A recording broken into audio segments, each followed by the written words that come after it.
Gising! Naku! Alarm clock! Ano na naman yung nabalitaan kung nawala ka na naman trabaho? Chong naman, di ko totoo yun. Chismis lang yun. Anong chismis? Tumawag sa akin yung manager ng club. Naku, yung bakla. Oh, yung bakla! Nang upa ka na naman daw ng customer. Chong naman, may crush lang sa akin yun Ano, eh. Miklas? Ikaw ah? Nakukuha mo pang magbiro? Alalahanin mong 3 taon ka na dito sa Maynila. O ano nangyayari? Hindi po pwede yung lahat ng gusto mo. Ang sistema ikaw ang pakibagayan, ha? Dahil sa... Tay, sorry. Gusto mo akong patayin, ano? Hindi, Papalukso itong manok, eh. tay, puso mo. Mil ka! Saka pa! Sobra kayo. Puso nyo. Nakapagninginig kayo ng laman. Chong, hindi naman sa dapat akong pakisamahan. Pero, nakita ko ng mali. Alang naman palagpasin ko pa. Yan ang sinasabi ko! Ba't tinatakpan mo yung mukha mo? Nababasa ka? Hindi oh. Ano si yan? Nakitang pinangangaralan ka.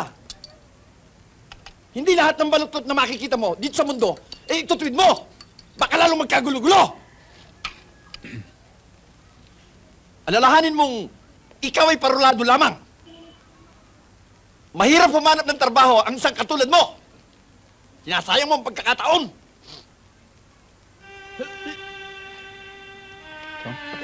Chong, pasensya na ho kayo. Makakita pa naman ako ibang trabaho eh. Ano na naman trabaho? Wala kang kadala-dala.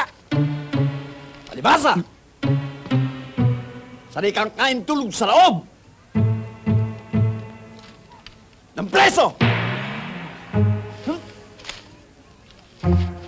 No, no, no, no. Dong!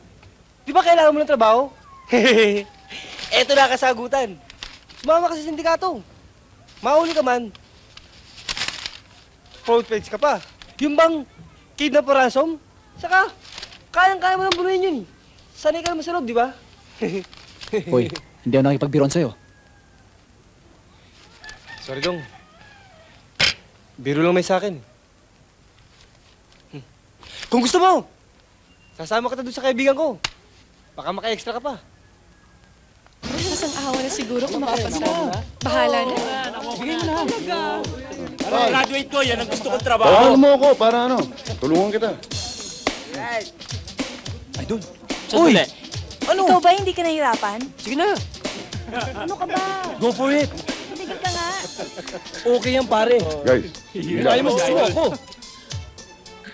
Ayun, tignan mo, ayun. Oh, sige na, sagutin mo na. Oo nga, sagutin mo na kasi. Sige na, lapitan mo na. oh, kamusta yung exam mo? Eto, nahirapan na ako eh. Ikaw, kanina ka pa ba? Hindi, okay lang. Kakadating ko pa lang. Ako kanina pa. Patay. Anong ginagawa mo dito? Susundin siya. Eh, may usapan kami. Di ba, Ses? Ha? Oo. Pare, may pangako siya sa akin. Di ba, Ses? May usapan kami. May lakad nga kami. Pare, iba yung pangako. Iba yung usapan. Oh, isalis ka muna. Hindi. Alam mo, Bitoy, napipiko na ako sa'yo. Guess who's here? Bitoy. Paano nakapasok yan? Kapal talaga ng apog ng taong yan. Teka, sandali. Hindi, Teka, hindi. ano? Ses, sino ba talaga sa amin dalawa? Naguguluhan ako eh. Teka. Sige na naman, Larry, oh. Pagbigyan na natin si David. Hayaan mo. Next time, mangangako na ako sa'yo. Talaga? Oo. Napilitan ka lang yata sumama sa akin. Sino iniisip mo? Si Larry. Di sana sa kanya ka na lang sumama. Hindi na sana tayo lumabas. Ay, nako, David. Ang dami mong drama. Mabuti nga, pinagbigyan na nga kita eh. Ang dami mo pang reklamo. Mabuti pa umuwi na lang tayo.